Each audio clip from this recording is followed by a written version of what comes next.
Well, about 3:33-ish. So we're gonna go ahead and get started. I'm seeing all the names. I realize I know most of y'all, but my name is Ayana Bledsoe. I'm the Assistant Director for Faculty and Staff Development in the Office of Multicultural Programs for the College of Agriculture. And we want to welcome everyone and thank you for joining us for the Purdue Ag Alumni Virtual Expert Panel. We're excited to be able to create an opportunity for our alumni and guests to share experiences and best practices related to diversity, equity, and inclusion, and being prepared for the careers and workplaces that they entered.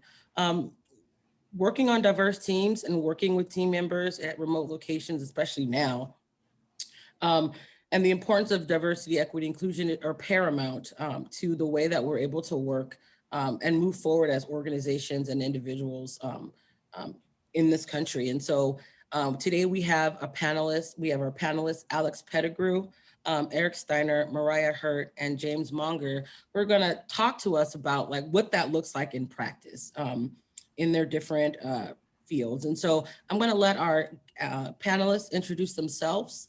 And then we'll jump into the meat of all of this. So Alex, I'll have you start. Yeah, my name's Alex Pettigrew. I currently work for Purdue Extension in Marion County. I'm one of the urban agriculture educators there. And my work focuses on urban livestock and also youth programming related to urban agriculture. So I'm going to do popcorn and pick Eric to introduce himself next. Thanks, Alex. Eric Steiner, graduated from Purdue in Ag Education in 2002. I grew up on a little farm in Adams County, and I've been in DC for a little over 18 years. I worked for the Senate Ag Committee for 3 different chairs. I've served 2 different secretaries of agriculture as a political appointee. I've worked for Kraft Foods in government affairs, and I've been now with Elanco Animal Health in government affairs for the last 5 years. Active in our church and community, and yeah, just very happy to be here. Thanks for having me. Thank you. I'm gonna pick Mariah. Myself.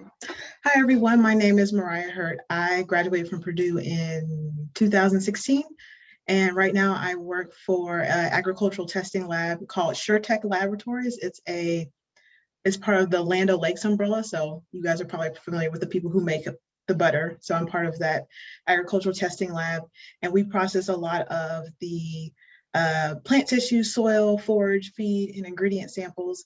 And so my main priority is making sure they get entered in the system correctly for data processing, but I also help run whatever tests they need me to help run for those samples. And I'm going to pass it to James Monger. Thank you, Mariah. Appreciate that. As Mariah said, my name is James Munger. I am a 1984 graduate of Purdue University. I work for Cargill Incorporated. I've been with Cargill since I graduated, so almost 37 years now. I spent the first 36 and a half years as a commodity trader, trading corn, soybeans, wheat across the country. I've relocated 9 times with Cargill around the country and have enjoyed all of those travels. About 3 months ago, I took on the role as diversity, equity, and inclusion leader for our North American grain business. So I oversee our programs for the US, Canada, and Mexico, and really enjoy the aspect of getting to know my peers in those other countries.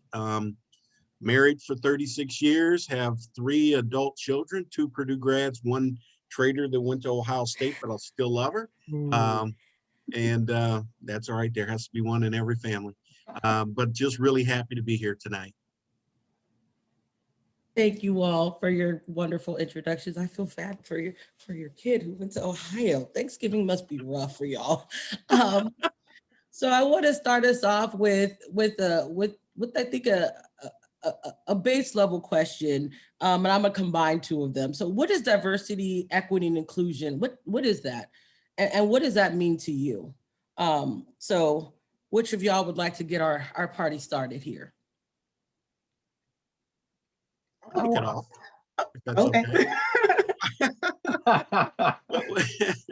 Well, you know, in hopefully throughout this panel discussion, we will come up with a lot of variations of what diversity, equity, inclusion means for all of us. But when we think about diversity, it's around, understanding and being, recognizing the uniqueness that people bring to the table. And, it's something that really gets me excited when I think about the uniqueness and how we can celebrate that. Equity is about making sure that we have a fair opportunity for all those that participate. And then inclusion is really about being made to feel welcome and making sure that you're heard and that you have a seat at the table. And I once heard somebody say, when it comes to inclusion and diversity, and it's about being invited to the party and then being Yeah. asked to dance. Yeah. And that's one of my favorite sayings. So that's just kind of my nutshell definitions there. So anyone else want to chime in, feel free. I guess just to piggyback off of that, it also, I think a lot of times, a lot of corporations may get caught up in how people look as opposed to bringing on more diverse people, but it's a lot broader than that. It's really the intersection of different thoughts and experiences, and that bringing it together, and like what James said, making sure that those voices are heard, it helps increase the potential for that company to have new and innovative ideas, because you have people coming from all walks of life, all different experiences and different lenses of how they see the world.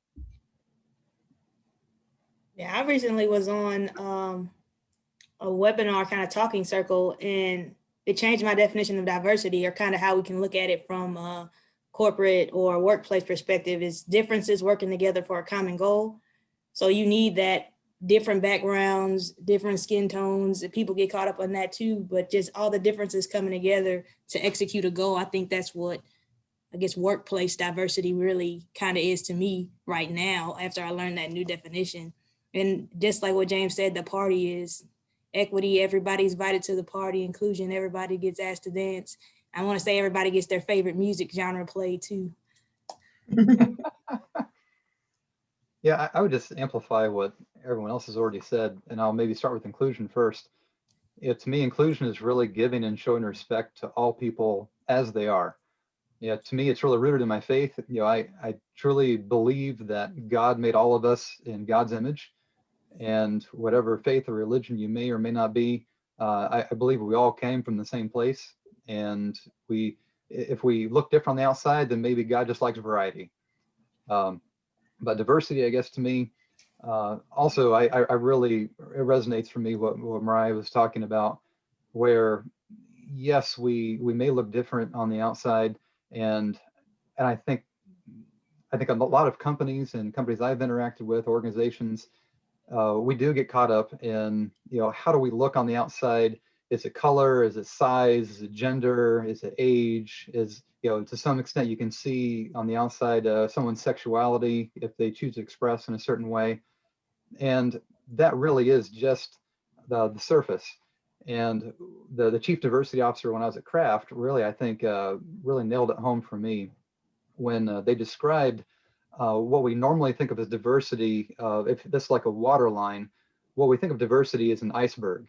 And what we see above the surface is the easy stuff. That should be the gimmies. That's what we see physically, that we actually see with your eyes.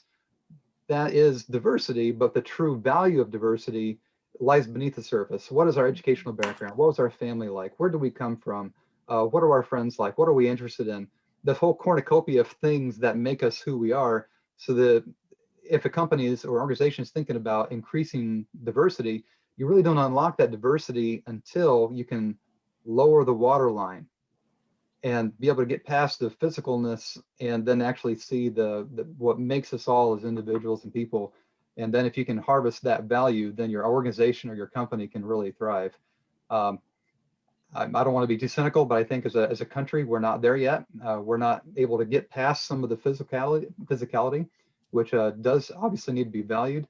But I think the true value is being able to go beneath the surface. And I'd have to talk about that a little bit later.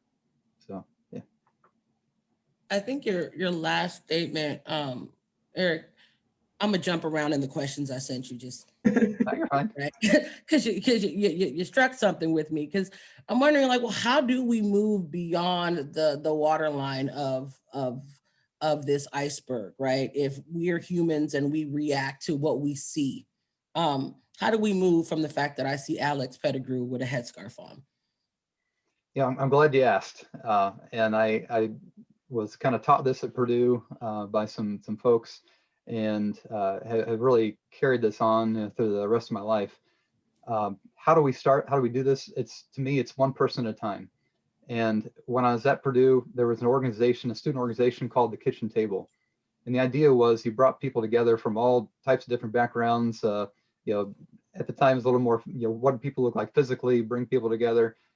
And the idea is there's something magical about the kitchen table, that when you share food together and just have a conversation can go all kinds of different places, but the food can really start that off. So whether it's a meal, or if it's simple as asking somebody to coffee, or getting grab some water or a jug of milk, whatever you want, just ask somebody to sit down and just ask some open-ended questions and let the conversation go.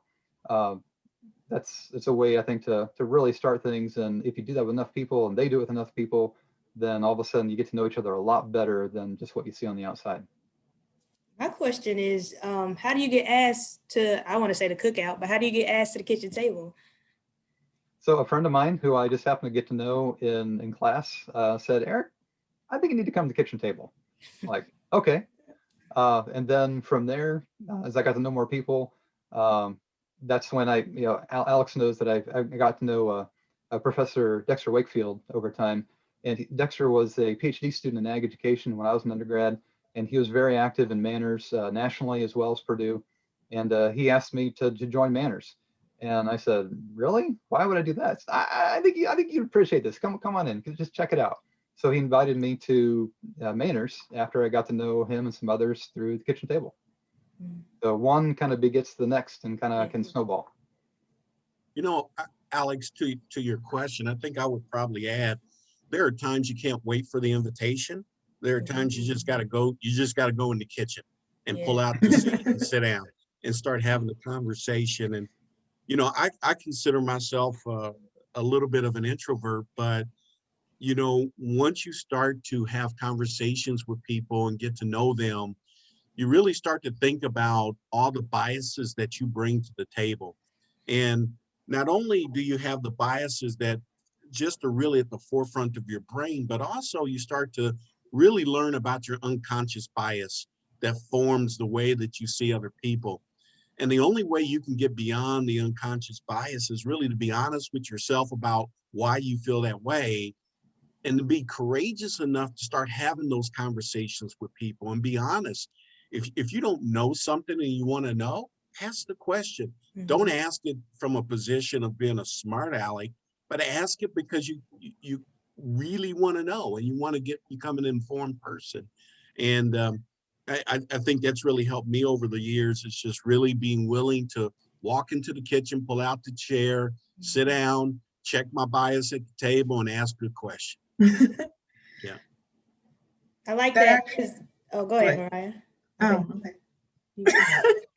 Okay, well, that actually reminds me of some of the trainings that we've had at where I currently work at.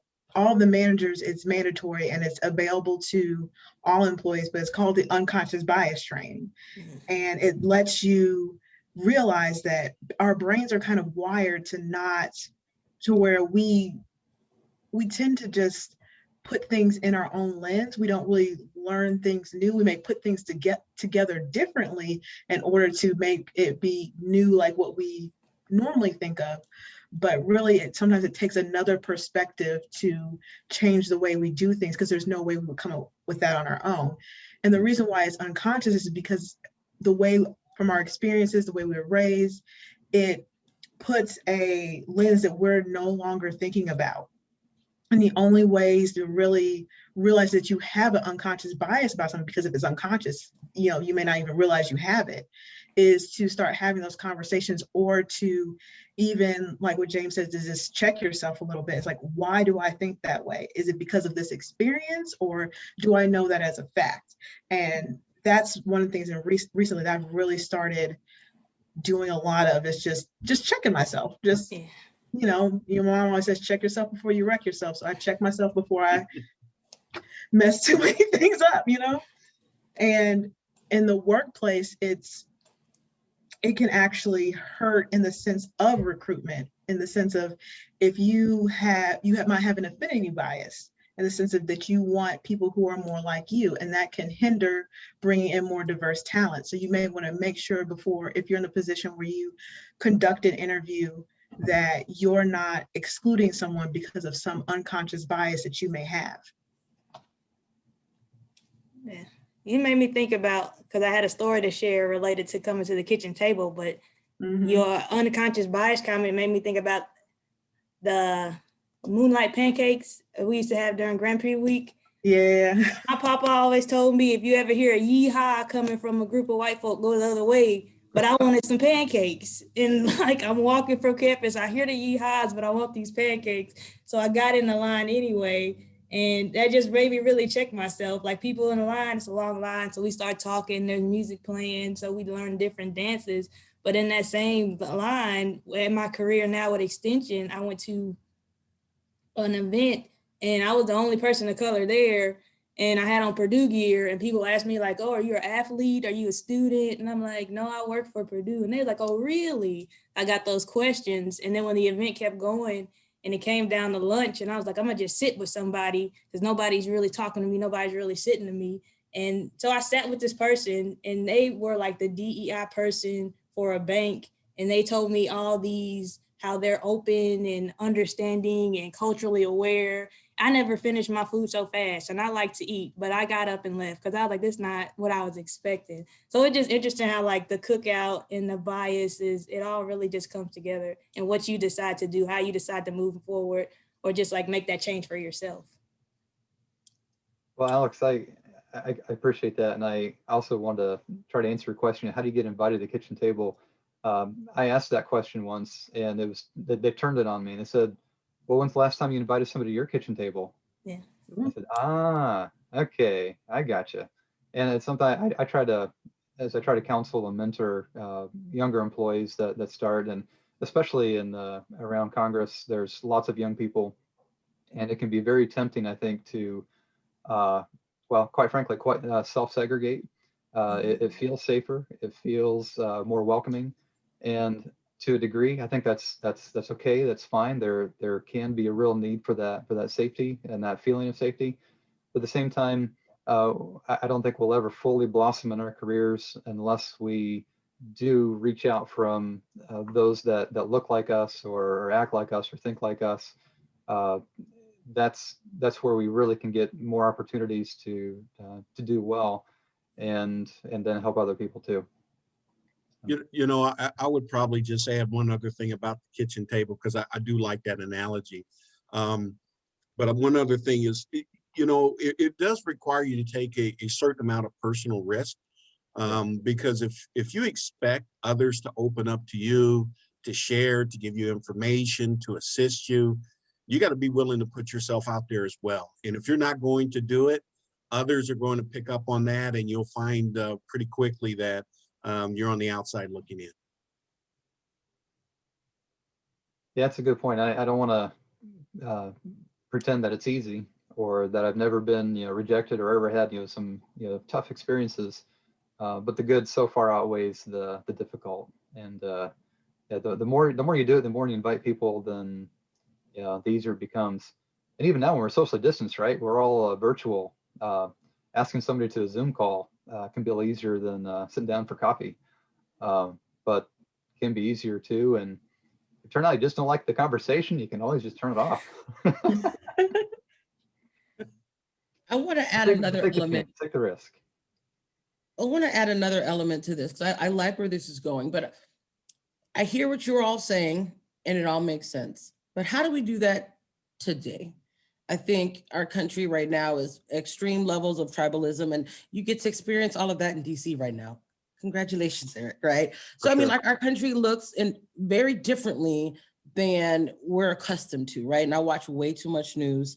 And I really like this Professor Eddie Glaude. I can't remember, I think he may be at Princeton, or I can't remember what school he's at. But one of the things that he says is that, like, this is who we are. America, this is who we are. And he said it like multiple times, right? And I'm like, oh my God, right? So, like, how do we reconcile that, right? So all of this tribalism and all of this vitriol that we're seeing play out is, according to Dr. Glaude, who I would think is a brilliant man, if this is who we are, right, then that doesn't mesh with, hey, just invite somebody over for coffee, or, you know, when I was home, let's go get some tacos, right? Like, how do we rectify that? Can I And start on that especially one? in the workplace. I'd like to maybe kick it off, and then please others too. Maybe that's who we are, but I don't think that's who we have to be.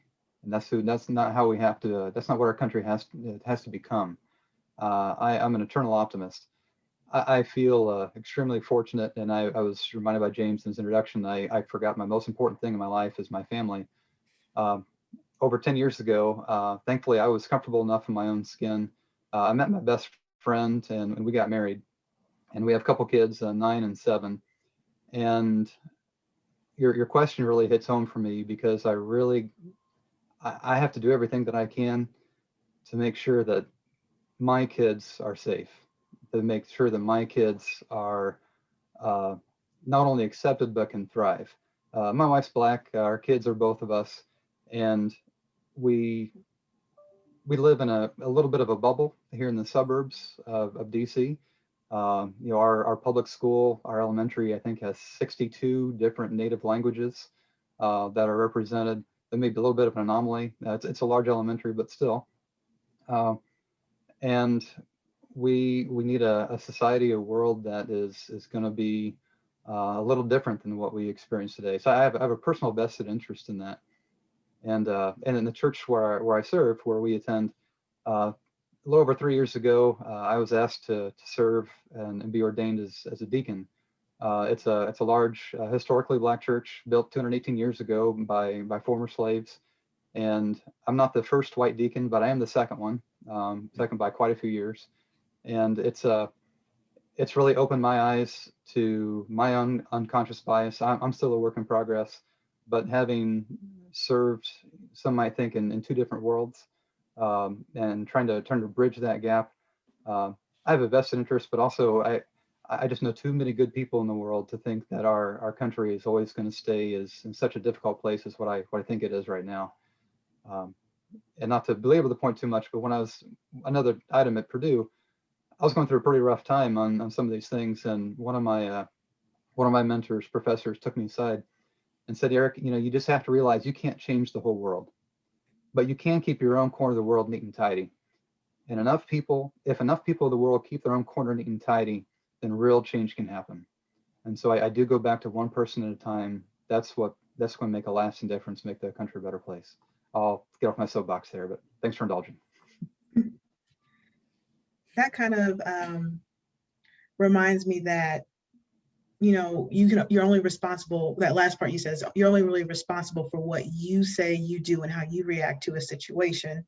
So you can always make sure that you are, not to sound too cheesy, but you are injecting positivity or good into the world, even though there's so much of other things being injected into the world. The other thing, to more answer the question, is one of the if you realize you have a problem, you have to admit that you have a problem. You know, over the years, I've met a lot of people who didn't think we had a problem with, racism or any nationalism or any type of desert. They just didn't think we had any issues. And it was them living in their bubble or being subjected to their own unconscious bias because they weren't exposed to a lot of people who may have went through those things. But even still, with everything on the news, there are some people who are still in denial in a sense. And there has to be a time where we come out of that and we realize, this isn't okay. and there's work to be done. So you have to just, not just, but the first step is admitting, yes, we have a problem. Yes, we need to change, and we're willing to do the work that comes with that. And that's going to require people being uncomfortable who aren't used to being uncomfortable, because no one likes to be uncomfortable, but you don't grow unless you become uncomfortable. So. You know, Mariah, you bring up the whole issue around being uncomfortable. And part of that is when you're having conversations with people and you reach a point where their point of view is a little different than yours. You know, I hear people today use this term about the cancel culture, which I absolutely hate. But that's just my own personal bias. We all have them. At the end of the day, if I want people to respect my perspective and my opinion, I have to respect theirs. And I have to respect the fact that they have the right to feel differently than I do. And just because we don't necessarily agree on one particular issue doesn't mean we can't be friends, doesn't mean we can't have a conversation, doesn't mean we can't do business. But we have to understand that everybody's entitled to their own opinion. And I can disagree with yours and you can disagree with mine. But you know what? I'll let you say yours and I'll have to respect what you say because it's your opinion. It's your right to have it. Doesn't mean that we got to go out and party together, but it does mean I have to respect the fact that you have an opinion that's different than mine. And that's fine. We'll put that in its place and we'll go on and do the business that we need to do if that's the case. And I think that's one element that's really become really fuzzy for a lot of us over the last couple of years is the minute we start to interface with somebody that's got a different opinion than us, then all of a sudden we want to scream and shout that they're wrong. And it just puts up defenses and those fences become hard to overcome. And you just have to remember that everybody's entitled to their opinion. And that may be that rosy outlook that I tend to have at times, but that's just the way I approach it. I know I wanted to. Yeah, go ahead, Axel. I'm sorry, go ahead. Just talking about just breaking up the tribe and putting in that time to talk to people, they have a difference of opinion. That's valid, and my opinion is valid. So my background is in animal sciences, and I also have a toddler, so I read a lot of parenting books, and I like to connect the two, but people don't like to be compared to animals. But it takes a while to retrain. It takes a while to retrain like our unconscious bias, break that instinct to stay with our tribe, stay with our clique, because that's that survival instinct. Like I'm here, it's safe. If we do something different that might not work out for me, that's not what I know. So I think with today's culture, we on Snapchat, we on TikTok, everything's short, everything quick. If we want to break this cycle that we are in now, it's going to take time. Nothing's going to come quick. You're going to have to disagree with that person, think about why y'all disagreed, get over your feelings and come back later. So that's another thing. Nothing's going to get done quickly. And you got to be able to admit that, okay, I was wrong in this instance and I want to talk this out to get a better understanding. Nobody's giving second chances, which goes along with that cancel culture.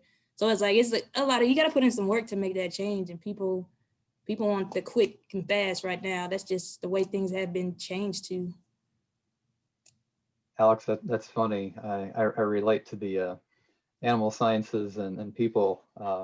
When my wife was pregnant with our first, she did not want to hear another story of me pulling calves. I said, that is not funny.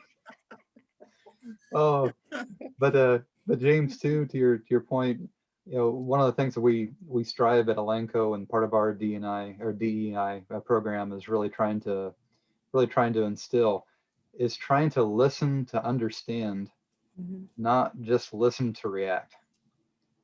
And that's hard. And sometimes I will physically sit on my hands because I like talking with my hands. So I will physically sit on my hands to make myself remember, listen to understand, and not just come back with a reaction. Easier said than done, but when it helps, it works. When it works, it helps. Eric, that's a great point because there are times we all form our opinions based on the information that we absorb. And if you stop and have a conversation with somebody, they may be able to give you a data point that you weren't aware of. And it may change your perspective. It may color your perspective to a certain degree. But that's why you got to be willing to have the dialogue, because you know what? If you're having the dialogue, you may educate them, they may educate you, and you may be able to move one off center. You just never know.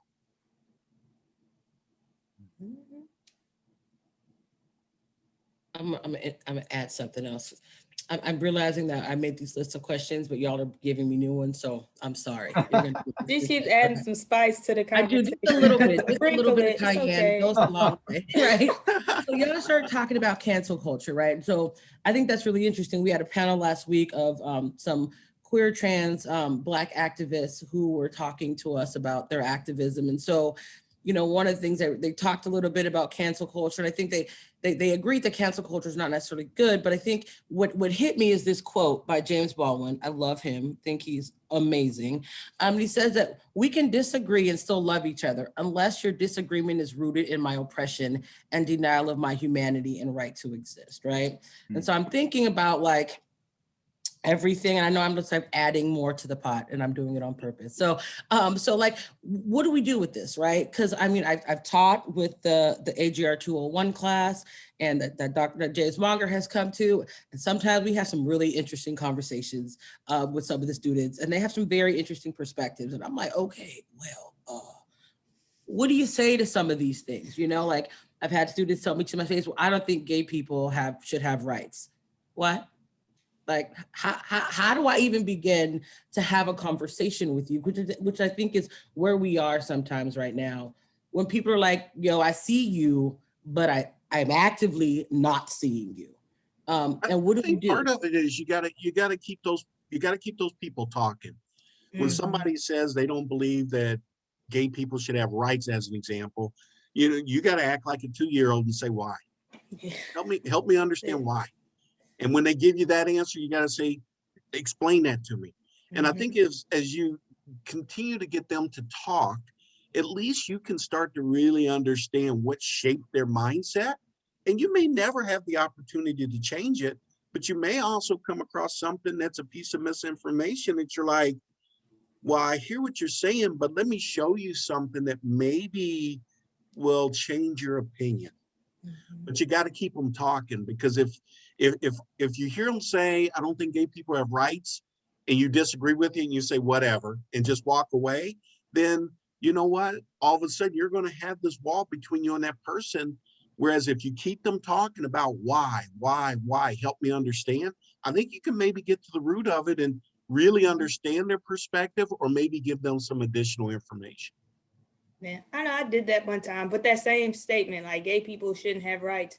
And I was like, well, what rights shouldn't they have? And they said, people this, people that. And I said, but you just said gay people, so why wouldn't they have the same rights as other people? So just like that, get them talking and just make them like explain that a little bit more. I definitely agree and have experience with that. Yeah. Go ahead. Good, Mariah.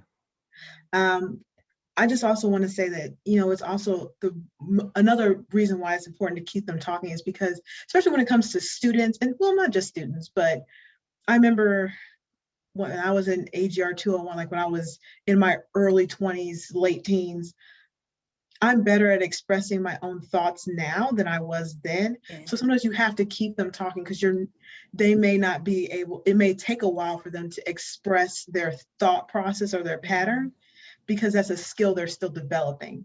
And even in some, adults, that's a skill in and of itself, is learning how to concisely and clearly express your thoughts.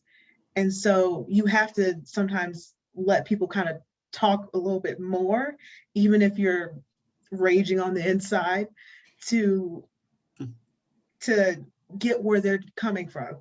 Even if you don't agree with what they're coming from, like what James said earlier, we agree to disagree, but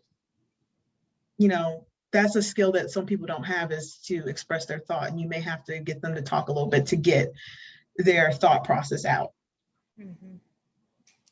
I think that is such an important concept for especially students and those who are on the line, or professors and deans.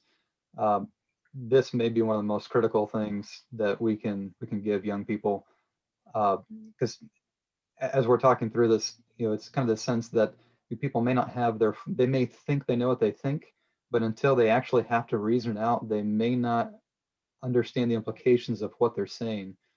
And if people want to graduate and be mediocre in their careers, well then fine, they can do that. But I'm telling you, this item right here can be a severe limiting factor to someone's career success and their company and organization success.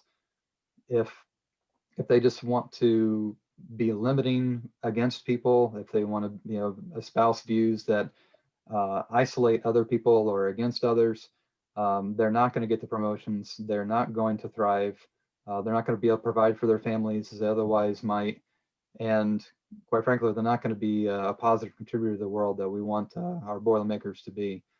It goes back to what I was talking about at the beginning. The inclusion really is giving and showing respect to all people. And we have to find ways and tools to allow people to come to that conclusion for themselves in some ways. You got to learn to be respectful for people, even if you think differently. That's fine if that's what you want. But to be really career success, you've got to be a person of the world, and we've got to be welcoming, opening, and help others who maybe think differently than us. One of the toughest things within our DEI council at Elanco, just to be very candid, is sometimes this idea of cancel culture. Well, if we want to talk about diversity, not sure we want to have people that are going to have different opinions. It's like, well, but in a truest sense, that is diversity. We may not agree with it, but part of diversity is everybody, even if they would think about me differently or my wife differently, or that we're all kind of this cornucopia together. But if we can find ways to make bridges where we can and find ways to thrive together, that's where the magic happens. When you talked about respect, that made me think of, I don't know if I read this in a philosophy book or where, but it's like we all learned right and wrong. Somebody had to teach that to us. So what makes you so righteous that what you think is right is more so right than what somebody else thinks is right?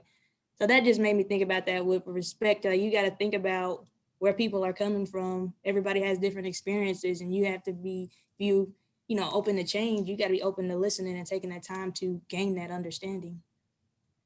Well, some of that is the intrinsic thought that I'm better than, right? Mm-hmm. I'm better than that person, so I don't think what they do, and I'm better than them, so I'm not gonna listen to them, or I don't want to be around them, or I don't want to invite them to the party, invite them to my kitchen table, and I think a big part of this, we can't control other people, but I can only speak for myself. I've learned to try to get over myself, and say, you know what, it's not all about me. It's not all about what I think. It's not all about this or that, but it is about us. And us doesn't include just me. And sometimes easier said than done, but that's where I try to come from. I always wonder how much of that, like, I'm better than you, is that survival of the fittest mentality we had back from caveman days that just keeps carrying over. Well, we also are kind of raised to think like, you're special and you're important. And when you think of special, you think of unique. No one else is like me. This thing or this person is, in a sense, you is better than everything else. And not saying that people aren't special, but special is really more to mean different, not better than. And when we teach our kids about being special, we pump them full of words that are not saying that this is bad, because you do want to build confidence in children, but we pump them with words is like you're awesome, you're wonderful, you're all of these words that we always use in comparisons as well. Yeah. So it may naturally also link to, I'm better than this person, because if I'm awesome, I have to be more awesome than you. Just a thought. Well, y'all probably have heard this before, but I was always raised that you don't have to blow out the other person's candle to let yours shine. Mm-hmm. I think we have about 3-ish minutes or so. We're going to open it up to the audience to ask questions, but I want to, the last parting gift that I would like for you, or one of them, is, so what are some of the long-term consequences if we, continue to ignore, diversity, equity, inclusion in our companies, at our university? What does that mean?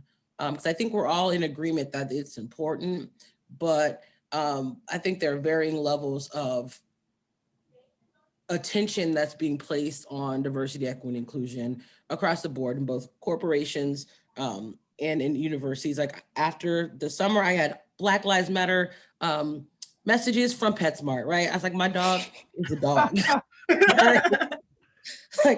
like he like, thank you, but come on now. So I see a lot of, there's some performativity going on, and then there's some like, it's just all over the place. So like, what are some of these long-term consequences if we don't actually like do this work that we know we need to do? What'll happen, or what could happen? Well, Oh, go ahead, Mariah. well, from a corporation standpoint, when you have diversity, like we've always already touched on, you get different thought processes. And then one way that we've always kind of harped on it in Land O'Lakes is, how can you make what we do better? How can you increase the efficiency of flow? How can you make a more cost-effective way in which we do things? And a lot of times employees that are currently there, they may not think of another way to do things because that was the way it was developed. They've been in that way, and it's kind of hard to change, but sometimes it's easier to change when you have a pair of fresh eyes, or even just someone who looks at it from a different perspective. So if you lose diversity, you lose that ability to innovate and make things more efficient. And then you'll also lose out to corporations who are including that, and then they're growing and they're getting better, they're coming up with new ideas, they're becoming more efficient, they're making more money, and then your corporation is playing catch up or being left behind altogether. Mariah, you're absolutely spot on. It's remarkable. I think in a nutshell, if you don't recognize the value of diversity, you simply will fail, because you have to evolve to survive. You take companies that have been around for hundreds and hundreds of years, none of them do it the way they were doing it on day one. If you don't evolve, you will die. And it's that simple. And just on that, because I thought I was going to say we died. I thought I was going to be the dramatic one, but I'm glad somebody else said it too. It's because working in extension and working in agriculture, I had a call on Tuesday, and the lady's like, we need these resources because people in this community, they're going hungry, they're starving. So it's, it's bigger issues such as like, poverty and food deserts and food apartheid, but just we have to reach out to these communities and be brave enough to have diverse educators that can relate to these communities, and also just teach that sustainability. So if we don't have diverse mindsets coming up with solutions for how to feed the world, how to make sure everybody has access to food, then we die. Yeah, I think our panel is in agreement here. If we ignore, to our peril, diversity and inclusion long term, simply we will never reach our full potential. I agree. I know when I came here for my interview, I learned a little bit before my interview about the Grand Challenges 2050. And that is like, I'm terrified, right? Mm-hmm. Like at 2050, if we have not, as a field of agriculture, gotten our lives together, like I will starve and die, right? And I'm like, is that real? And I think it's interesting that this is a challenge that is put to the field of agriculture, especially in a US context, when we think about the history of agriculture in the United States, and how the history and the present of agriculture in the United States is so inextricably linked with issues of race and racism and poverty, and discrimination and all the things. Like it's part of like, it's part of the core of America, and it's also food, which is the core of our living. And so I think it's I forget the word that I want to use. I want to say like Schadenfreude, but I don't think that may be the right one. That this is a challenge that we're put before us to make sure that we can keep the world living with humans. Not that animals will have a problem, because they thoroughly enjoyed pandemic. There was like lions in the middle of the street, and like pigeons took over New York City. Like they was like, we living our best lives now. But if we, the human animals, want to continue to roam this earth, like we have some work to do. And I think that we are uniquely positioned in the College of Agriculture, within the field of agriculture, to actually make some real change. And so I think I'm very excited and scared. to take on this work, because it's a lot and it's a heavy lift. And so at this point, I want to open it up to the audience. If you have questions, please feel free. You can unmute yourself. You can take your camera off, and you can ask a question of our panelists.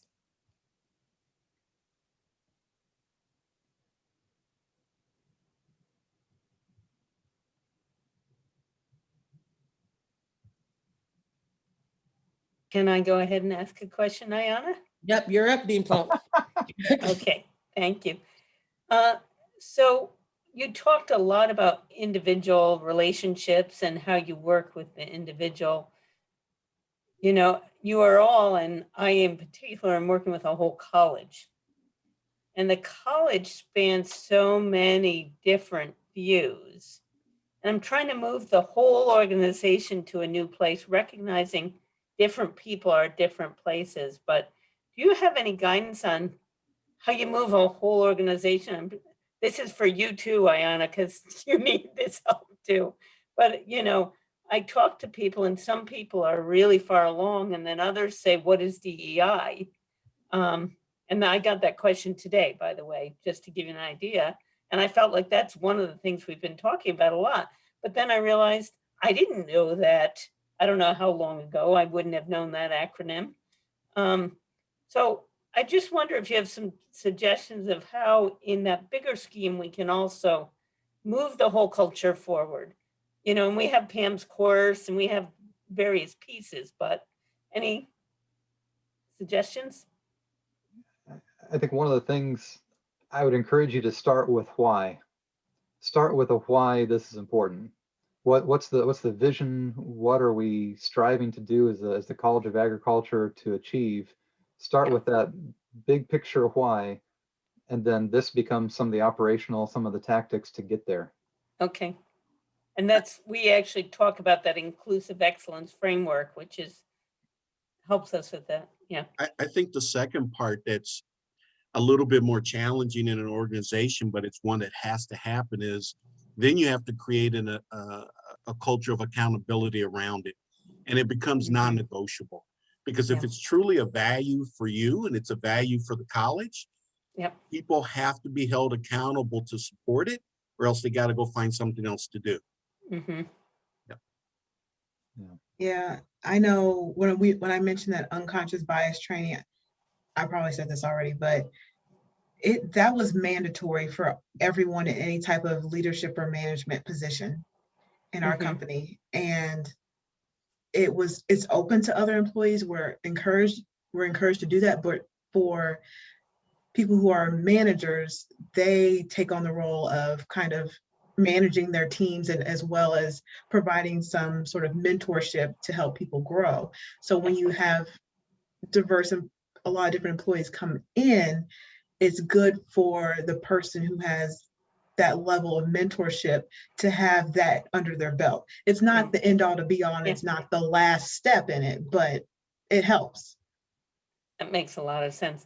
One of the things, though, I've noticed, we've spent a lot of time training our heads of departments.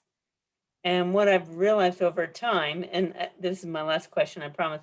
What I realized over time is they don't know how to bridge that conversation with their faculty and staff. So while they're moving along on a continuum of understanding the issues, and I really praise them for how they're thinking about it, it's very hard for them to help the rest of the organization. And Mariah, to your point, we are definitely moving forward in implementing some of those trainings as required. We had them voluntary.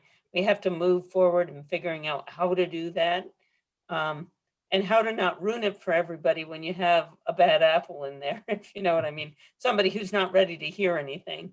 So thank you. Your advice was excellent, so I appreciate it. And I'll be quiet now and let others ask questions. Well, maybe one last nugget to that is the idea that you're already starting, with your upper leadership. You don't necessarily have to boil the ocean all at once, but you can empower them to help them be the trainers, and help them within their small circle to to have that. And some of those are just open-ended questions to begin with, right? And I mean, there's lots of training tools out there, but yeah, they, Yeah. like we say, to teach is to learn twice. Yeah. If they really are advancing on their journey, then this can really help themselves move forward too. And that's the part that I think has been very difficult for them, is to be the trainer. And I understand why. They have so little tools in their toolbox, and you've got very diverse opinions that are coming at you and being pushed at you, and they don't yet, maybe I have to do more with them. They don't have the tools to be able to handle that, so they just kind of don't do anything. And it's difficult enough for me when I get pushback and I don't have the training like Ayana has. I hear Ayana's answers sometimes and I'm like, wow, I wish I had thought of that. So it's just really, yeah, it's interesting, and it's really a journey. And thank you. And I think what you're saying, Eric, is I have to keep working with those heads to try to get them more tools. Make sure they have the unconscious bias tools, make sure they have other tools that help them in that. But it's really hard. I think one of the things that have helped them a little bit is I've been more vocal on these issues, which I think gives them a little bit more somebody behind them to help them. But I'll be Can I make quiet one now. last comment along those lines as well? Yes. I think, a lot of times with DEI efforts, it's top driven, and in your case, you may need to try to drive it from the bottom up. Yep. And allow some of your employees who are at that entry level or that secondary level, who you sense can be champions, make them part of a diversity council and let them coach upward. And I think that'll help the organization spring forward faster. That's a really good point, James. And it's some of the things that I believe Ayana's doing, but we can do more in that. And we just actually right now are getting the language for all our new faculty hires, that they will be required to do some training so that we start building from the bottom up and start having new faculty that come in.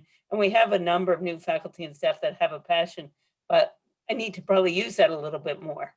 So You've got a couple great resources on this call. You've got Ayana, you've got Alex, you've got some others who, not that they need anything else to do, but you've got a lot of resources at your disposal. Yeah. I want to add one more thing.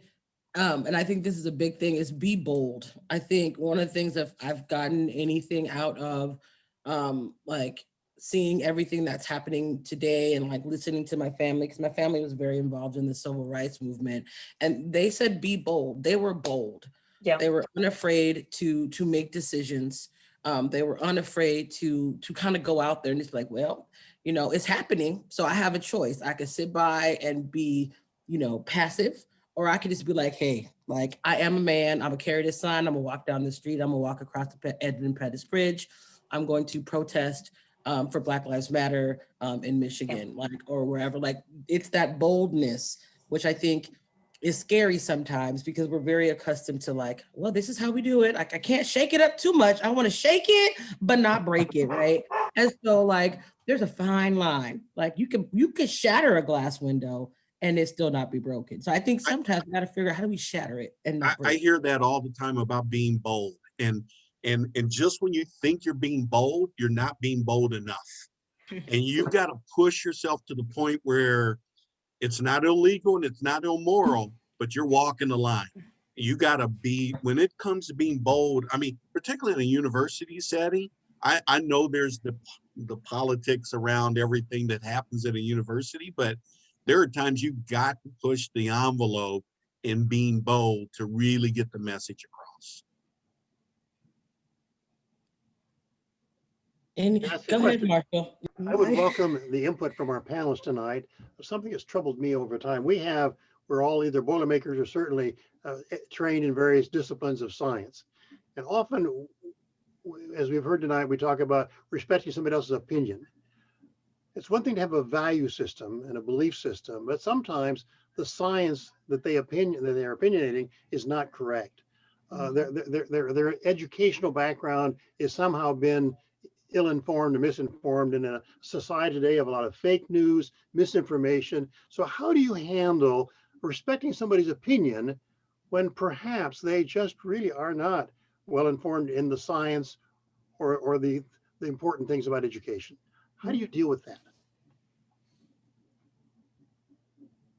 I'll Some start. of the beauty, go ahead, James. Okay. Yeah, you're good. I think, you know, it's a great question, Marshall. And I think at the end of the day, what you can try to do, depending on how the conversation is going, is you can just say, hey, you mind if I share some information I picked up and see if you agree with it or not? And at some point, you may reach a point where you're not going to change them, and you just got to tell them, you know what, at the end of the day, I still love you, but we just have a different point of view on this particular aspect. But I think all you can do is try to help them understand the perspective of where you're coming from and what drives your perspective. And you'll know when you reach that point that you're either making some progress or you've hit the stone wall. And when you hit the stone wall, you just got to back off and say, I respect what you're saying, you know, let's change the subject. I would add also to what James said is some conversations, they're not always about like changing someone's opinion, right? Like I have some deeply held opinions about, you know, people's having access to education that I don't care what you tell me. Like, I believe all education should be free. That's from preschool to PhD. Like, that's something I wholeheartedly believe in. It's part of my value system, right? And so really having being able to understand where people's opinions lie, right? And so if it's a value that they hold, like, you could talk until you're blue in the face. Like, you can't convince me that people should not have access to education. Like, I don't care what you say. I don't care how much it costs, right?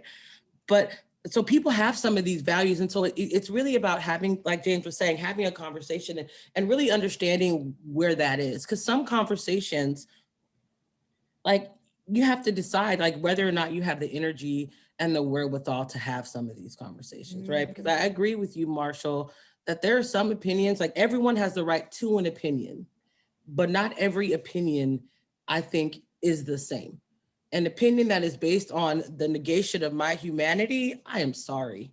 Like, there is nothing you can do that is going, I can't, we can't even get to the same starting place, right? So maybe I may not be the best person to engage with you in this space. Maybe there's somebody else who is better situated, has the patience of Job, because I have some patience, but it ain't there yet, right? So, I mean, and so it's really about being able to understand what conversations you can have, where there's wiggle room and where there isn't. And if there's a conversation that needs to be had and it's not best had by you, being able to identify who the best individuals are for them to be able to have a conversation. Because I think having a conversation requires us to have a common understanding. Like, we're not going to sit in this room and debate gravity. Like, we're not going to do it. But in some spaces they do. And the world being flat, they have conversations about that. I can't be there because I have a certain set of understandings about the roundness of the planet and gravity.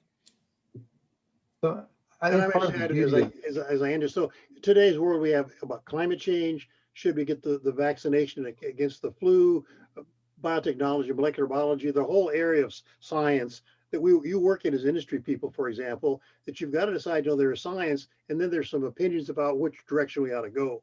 And so it's a fine line sometimes. And I think you're absolutely right. And I've had these conversations where you reach a point and say they come from their belief system, from what they saw on the internet, and they're not going to change their views, even though you're trying to educate them. Marshall, after 36 years of marriage, I've come to the point where I hit that wall and I just say, you're right, dear. That's a great answer, James. Yeah.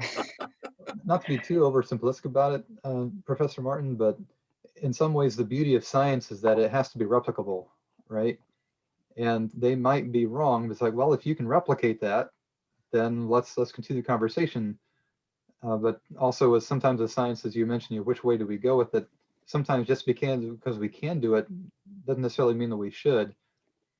As you're working for Elanco, I can't say anything about any of our products that we cannot irrefutably back up by science. That's the law, and that's the way that our scientific method works through our research and development all the way to the life cycle of our products after they're approved. And I kind of apply that sometimes when people are talking about, let's say the election in 2020. And I say, well, when we come to work, we have to base everything we do on science. In other words, we have to base it on evidence. And people can believe what they want to about the election, but our election is based on a system of laws. And that system of laws allows for disagreements to be settled in court. Court requires evidence. And when the court has decided, when the appeals have run out, that's it. Then if you disagree, you can either vote differently next time, convince other people to vote differently next time, or ask Congress and the states to change your election laws. But anything other than that threatens our democracy and is not basing our understanding on science and evidence. So some real world applications there. Ayana, if we have time, this is Christine Wilson. I have a question I'd like to ask. Yep, you will be our final question, Dr. Wilson. Thank you. Thanks for the opportunity. Thanks very much. First of all, I want to thank the panel. You guys have done a phenomenal job. This has been excellent tonight. And so I really appreciate the time that you've given to us. I wish that more students had been on to participate and hear you guys talk tonight. So my question is, what can we do to better bring our students along or get them to participate, to hear panels like you and those sorts of things? Yeah, something I would do when I was a student teacher is if I wanted the students to watch a video, if they wanted to get credit for it, or if they wanted to get a certain grade, I would create a little worksheet with some blanks in it. And at periodic times throughout the video, if they were listening, if they were reading ahead what the questions were, they would have to listen. What were those key words that they can use to fill out the blank? Mm-hmm. And if it's something that like YouTube, where they can go back and repeat it and look at it again, if it's not 100% correctly filled out, they don't get the credit. And if maybe there's something you can weave into your classes, maybe it's a bonus, I don't know, but something where you can find some creative ways to get people exposed to things that maybe they otherwise wouldn't choose to look at for themselves. Just a thought.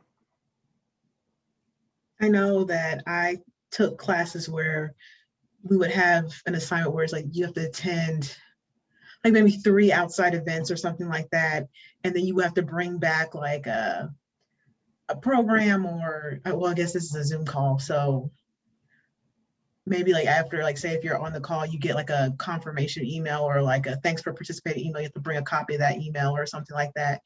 Maybe a screenshot. Just to encourage students to come. Another thing is, I know when I was a student, sometimes when you're definitely dealing with these issues, but you're at a level where you're just like, I mean, some students aren't, they're very articulate and they have a high level of maturity, but you come across where you butt heads with people and you don't agree in a conversation, and then you just get angry and you're just like, I'm not in the mood to be angry or to be challenged. And so sometimes it may take in class, maybe telling them like there are ways to deal with when you come to conversations like this, keep an open mind, be slow to give or take offense. Here are ways you word questions in a way that doesn't sound combative, because we've all been in situations where someone is asking you a question about, maybe something about your hair or something like that, where it's a question about curiosity versus it's them asking you a question for their pure entertainment. So those are just some of my tips that may help students gain some confidence in showing up to events like this. I may take the soft route here, and I'll apologize in advance, but I wonder if you make these type of panel discussions part of the regular curriculum. And instead of doing this at 6:30 in the evening after people have had classes all day, because in a sense, when you've had classes all day and you got homework or a test to prepare for the next day, you may not have the ability. But if this is part of your 11:30 standard class, you're going to be there anyway. So let's do this at 11:30 in the daytime, because I can schedule that. If I've got a couple weeks notice, I can schedule that just as easily as scheduling something at 6:30. So yeah, it's just a thought. I would agree with what everyone said. And I want to add one more thing, Dr. Wilson.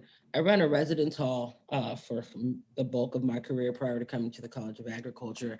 And one of the things I did to create the culture in my communities that I wanted to see was I would say I hit them early, I hit them hard, and I hit them often. So from the very first day when they walked into my building, I made my expectations about how we were going to engage as a community known. There were signs up. I told everyone, their mamas, their everyone who came in my door got my spiel. I hit them often. Every single time I had an opportunity to engage with a student, I talked about these things. And I hit them hard. Like I overwhelmed them. Like there was no confusion about when you walked into Litchfield Hall that we had some rules and we had some expectations and we were going to treat each other in a particular way. And I would tell them, like, I don't care what you do out in the streets, but when you're in my house, this is how we behave. And it was very clear, like that was the expectation. And so really like kind of we talked about the accountability stuff and how do we create a culture? Well, this is how we do things. And I think it's hard to figure out that sweet spot. And there will be people who are upset and people who are like, this is not the place for me. And I'm like, you are absolutely right. Perhaps this isn't the place for you. But then it will be the place for a lot of other people. And then we start to put social pressure, right? So we use some of the forces of sociology to make our society function the way we want. If everyone is doing it, everyone is going to do it. Like we all wear skinny jeans. Why? Because that's what we all do now. A couple years ago, nobody had skinny jeans on. Like I used to wear pants and the legs were like this big. JNCOs, you could not tell me I did not look great in my big pants, looked like parachutes, right? But now all my legs are skinny and they're also around my ankle, which we used to not do, right? So social pressure and like new norms, like how do we set these new norms? And it's just, you do it and you just keep repeating it. And even when people are like, I'm tired of hearing this, that's great. Same record, let's go. Put a new pin in the needle, a new needle in the arm and keep rolling it. Hey, Anna, for the record, I did not have skinny jeans. Not Me yet. either. They're coming. Y'all haven't got it yet, right? But thank you all very much for coming and joining us. Thank you, Hans. You know what's up, right? GNC, those are the best pants ever. Thank you all for joining us. I've really enjoyed the conversation. We've recorded this, so if there are some folks that you're like that didn't make it, hopefully we'll be able to get this up onto our website so folks can take a look and see this. But thank you all for joining us. I know we're about 15 minutes over, so I apologize for keeping you over time, but this was a pleasure. So thank you. Thank you for Thank having you. us. Thank you very Thank you. much.